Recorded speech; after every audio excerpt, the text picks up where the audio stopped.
सर्वप्रथम सर्वांना श्री स्वामी समर्थ। अक्षय तृतीया 3.5 मुहूर्तांपैकी अतिशय शुभ मुहूर्त। अक्षयचा अर्थच असा की कधीच त्याचा क्षय नाश होत नाही। या दिवशी केलेले कुठलेही काम अक्षय राहते, मग ते जप, तप, दान किंवा मंगल कार्य, त्याचे मिळणारे फळ, पुण्य हे अक्षय टिकून राहते। सुख, शांतता, संपन्नता, आनंद देणारी ही तिथी म्हणजे अक्षय तृतीया। तर यावर्षी 2024 मध्ये अक्षय तृतीया 9 मे रोजी म्हणजे शुक्रवार रोजी आलेली आहे। या दिवशी मुहूर्त किंवा ब्राह्मणांकडून पंचांग मुहूर्त बघायची सुद्धा तुम्हाला गरज नाही। संपूर्ण दिवस शुभच आहे। तुम्ही कुठलंही शुभ कामं करू शकता किंवा वस्तू खरेदी, घर, वाहन खरेदी या शुभ मुहूर्तावर तुम्ही करू शकता। अत्यंत शुभ, फलदायी ठरेल। या दिवशी प्रत्येक क्षण हा शुभच आहे। या दिवशीचा शुभ मुहूर्त म्हणजे 9 मे रोजी पहाटे 5:39 ते 10 मे पहाटे 5:38 हा मुहूर्त शुभ आहे। पूजेचा मुहूर्त पहाटे म्हणजे 9 मे रोजी अक्षय तृतीया पहाटे 5:39 दुपारी 12:18 तुम्ही देवपूजा, लक्ष्मीनारायण पूजा, जप, तप, दान, धर्म सर्व काही या शुभ मुहूर्तावर करू शकता। यावर्षी अक्षय तृतीया शुक्रवारी माता लक्ष्मीच्या प्रिय दिवशी आल्याने माता लक्ष्मीची सेवा अवश्य करायची आहे। माता लक्ष्मीची सेवा तेव्हाच पूर्ण होते जेव्हा श्री हरी विष्णूंची आपण घरात सेवा करतो, तेव्हाच माता लक्ष्मी आपल्यावर प्रसन्न राहते। म्हणून या दिवशी माता लक्ष्मीसह श्री हरी विष्णूंची पूजा आपल्याला करायची आहे, सेवा करायची आहे। तुम्ही माता लक्ष्मीचे महालक्ष्मी अष्टकाचा 16 वेळा तरी आपल्याला किमान 16 वेळा तरी पाठ करायचा आहे। महिलांनो, दिवसभरात तुम्हाला जेव्हा वेळ मिळेल तेव्हा माता लक्ष्मी समोर तुपाचा दिवा, अगरबत्ती, धूप वगैरे लावून या दिवशी गुलाबाचं अत्तराची तुमच्याकडं धूप कांडी वगैरे असेल किंवा अगरबत्ती असेल सुगंधित गुलाबाची, तर ती लावून आपल्याला माता महालक्ष्मी अष्टकाचा 16 वेळा पाठ करायचा आहे। हातात 2 लवंग घ्यायचे आहे आणि माता लक्ष्मीचा पाठ करायचा आणि त्या 2 लवंग माता लक्ष्मीच्या चरणी अर्पण करायच्या। नंतर दुसऱ्या दिवशी त्या 2 लवंग आपल्या पर्समध्ये किंवा तिजोरीत ठेवा। वर्षभर पैशात खेळाल तुम्ही तर। आणि त्याबरोबर आपल्याला व्यंकटेश स्तोत्र किंवा श्री हरी विष्णूंची जी सेवा तुम्हाला जमेल तेवढी आपल्याला करायचं आहे। किमान 1 वेळा तरी व्यंकटेश स्तोत्राचं किंवा विष्णू सहस्त्र नामावली आपल्याला पठण करायची आहे। व्यंकटेश स्तोत्राचं पठण करायचं आहे स्तोत्राचं, किंवा तुम्ही यूट्यूबवर लावून दिलं तरीही चालेल, पण व्यंकटेश स्तोत्र मात्र तुम्हीच पठण करायचं आहे। माता लक्ष्मी कायम तुमच्यावर प्रसन्न राहील, श्री हरी विष्णूंची कृपा तुमच्यावर राहील। त्याचबरोबर तुम्हाला सोनं खरेदी किंवा कुठलीही खरेदी तुम्ही संपूर्ण दिवस रात्रीपर्यंत करू शकता। संपूर्ण दिवस हा अतिशय शुभ आहे।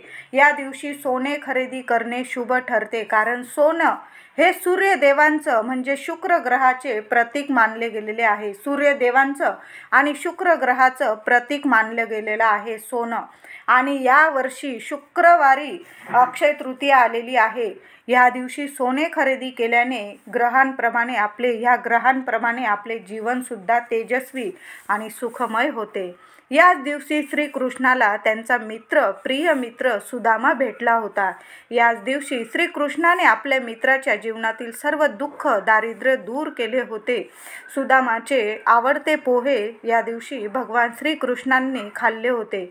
म्हणूनच या दिवशी श्री विष्णूंना आपल्याला तांदूळ अर्पण करायचे आहे। सर्वांनी या दिवशी मूठभर का होईना तांदूळ, आपल्या घरात बाळकृष्णाची मूर्ती असो, श्री हरी विष्णूंची मूर्ती असो, फोटो असो, तिथं आपल्याला मूठभर तांदूळ अर्पण करायचे आहे।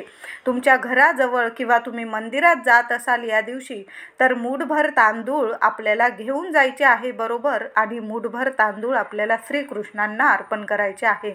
तुम्ही स्वामी केंद्रात जात असाल तर प्रत्यक्ष स्वामी म्हणजे श्री हरी विष्णूंचाच अवतार आहे।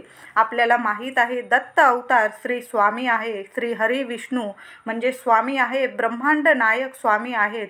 त्यांना सुद्धा तुम्ही मुठभर तांदूळ अर्पण केले तरीही ते श्रीकृष्णांपर्यंत पोहोचणार आहे.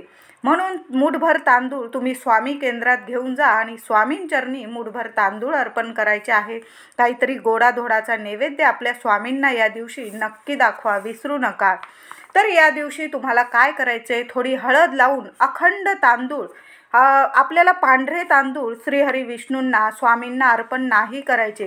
त्याला थोडी का होईना हळद लावून ते थोडेसे पिवळे करून घ्यायचे आणि श्री हरी विष्णू माता लक्ष्मीला ते तांदूळ अर्पण करायचे आहे.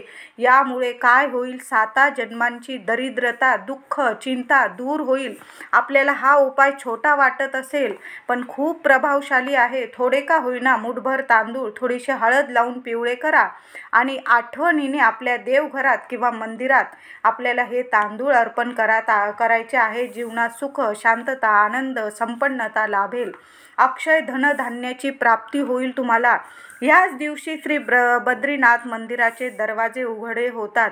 याच दिवशी वृंदावनमध्ये श्री कृष्ण पादुका चरण दर्शन होते. या दिवशी मंगल कार्य म्हणजे लग्न केले अतिशय शुभ ठरते. त्या पती पत्नीमध्ये नेहमी प्रेम वाढत राहते, त्यांचा संसार सुखाचा होतो. याच दिवशी माता अन्नपूर्णा जन्मदिवस जयंती आहे. आपले स्वयंपाक घर गॅस स्वच्छ करून घ्या महिलांनो, आदल्या दिवशी केलं तरी चालेल. आपल्या शेगडीची या दिवशी छान पूजा करायची आहे आणि मग आपल्याला अन्न शिजवायचं आहे. आधी शेगडीची, माता अन्नपूर्णेची या दिवशी पूजा करा. वर्षभर तुमच्या घरात धनधान्य अन्न पुरून राहील आणि उरेल सुद्धा. इतकं अन्न तुम्हाला बरकत राहील अन्नधान्यामध्ये. ओट्याच्या भिंतीवर आपल्याला हळदी कुंकवाने एक स्वस्तिक काढायचा आहे, आठवणीने काढा. माता अन्नपूर्णाची पूजा करून तांदळावर अन्नपूर्णा मातेची पूजा करायची आहे. अभिषेक घाला, पंचामृताने घाला किंवा साध्या पाण्याने दुधाने आणि स्वच्छ पुसून वगैरे माता अन्नपूर्णाची पूजा करून तांदळावर माता अन्नपूर्णाला आपल्याला स्थापन करायचं आहे. तुमच्याकडं माता अन्नपूर्णेची मूर्ती नसेल आणि तुम्हाला आणायची आहे, खूप दिवसांपासून तुमचा विचार आहे, तर या शुभ दिवशी तुम्ही आणू शकता किंवा आधीच आणून ठेवली तुम्ही आणि अक्षय तृतीयेच्या शुभ दिवशी म्हणजे माता अन्नपूर्णा जयंतीच्या दिवशी, याच दिवशी तुम्ही देवघरात तुम्ही एका वाटीत अखंड तांदूळावर त्या मातेची स्थापना करू शकता. घरात तुमच्या कायम धनधान्याची बरकत राहील. तुम्हाला माता अन्नपूर्णाची मूर्ती आणायची असेल आणि तुम्ही म्हणाल ब्राह्मणाकडून मी स्थापना करून घेते, तर काही तुम्हाला करायची गरज नाही. इतका शुभ दिवस आहे. तुम्ही सुद्धा मूर्ती आणून पंचामृताने अभिषेक घाला, थोडेसं दुधात केशर टाका, त्या दुधाने अभिषेक घाला, स्वच्छ पाण्याने अभिषेक घाला आणि अन्नपूर्णा मातेचा मंत्र जपत आपल्याला पूजा करायची आहे अन्नपूर्णा मातेची. आणि आपल्या घरात देवघरात तुम्ही एका वाटीत अखंड तांदूळ घ्या आणि त्यावर मातेला विराजमान करा, स्थापन करा आणि आपल्या देवघरात स्थापन करा. महिलांनो, तुम्ही सुद्धा घरच्या घरी अन्नपूर्णा मातेची अशी स्थापना करू शकता. अक्षय तृतीयेच्या या शुभ दिवशी आपल्या घरात नक्की स्थापना करा. त्याचबरोबर या दिवशी परशुराम जयंती सुद्धा साजरी केली जाते. ह्या दिवशी सर्व पितरांना घास टाकण्याची आपली परंपरा आहे. संपूर्ण पितृदोष दूर करण्यासाठी हा दिवस खूप महत्त्वाचा आहे. म्हणून आपण जे जेवण करणार आपल्या एक घास कावळ्याला गच्चीवर अवश्य ठेवायचा आहे. हा दिवस श्री हरी विष्णू माता लक्ष्मींचे पूजन करण्यासाठीचाच आहे. या दिवशी सकाळी लवकर उठून घरदार स्वच्छ करून उंबरठ्याला हळदीचे लेपन जरूर करायचं आहे. मुख्य दारावर हळदी कुंकवाने स्वस्तिक काढायचं आहे. तुम्हाला आणखीन काही शुभ चिन्ह काढायचे असेल तुम्ही काढू शकता. या दिवशी आठवणीने आपल्याला दाराला आंब्याचे तोरण लावायचं आहे. अक्षय तृतीयेला आंब्याचे फार महत्त्व असते.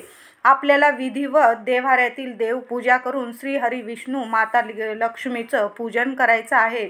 आपल्या मुख्य दाराला 21 पानांचं किंवा 11 पानांचं आपल्याला आंब्याच्या पानांचं तोरण लावायचं आहे. आणखीन गोडधोड नैवेद्य दाखवायचा आहे. आपल्या देवघरात देवांना, पितृदेवांना आमरसाचा नैवेद्य अवश्य दाखवायचा आहे. तुम्ही आंबे खायला सुरुवात केली नसेल तर अक्षय तृतीयेपासून देवांना नैवेद्य दाखवून तुम्ही आंबे खायला सुरुवात करू शकता। पूर्वीच्या काळी लोक याच दिवसापासून आमरस घरात करत असत आणि देवांना नैवेद्य दाखवून, पितृदेवांना नैवेद्य दाखवून आंबे खायला सुरुवात करत असत। म्हणून या दिवशी आंब्याला खूप महत्त्व आहे। आपल्या दाराला आंब्याच्या पानांचं तोरण लावायला विसरू नका। आनंदाने आपल्या परिवारासोबत हा दिवस साजरा करायचा आहे। या गोष्टी महिलांनो घरात अवश्य करा। तुमच्या घरात धनधान्याला म्हणजे तुमच्या घरात अक्षय धनधान्य टिकून राहील, कशाची कधीच कमी राहणार नाही। लक्ष्मी माता श्री हरी विष्णूंचा कायम तुमच्या घरात अखंड वास राहील। व्हिडिओ आवडला असेल लाईक करा, सर्वांना शेअर करा, चॅनलला कृपया सबस्क्राईब करा। धन्यवाद।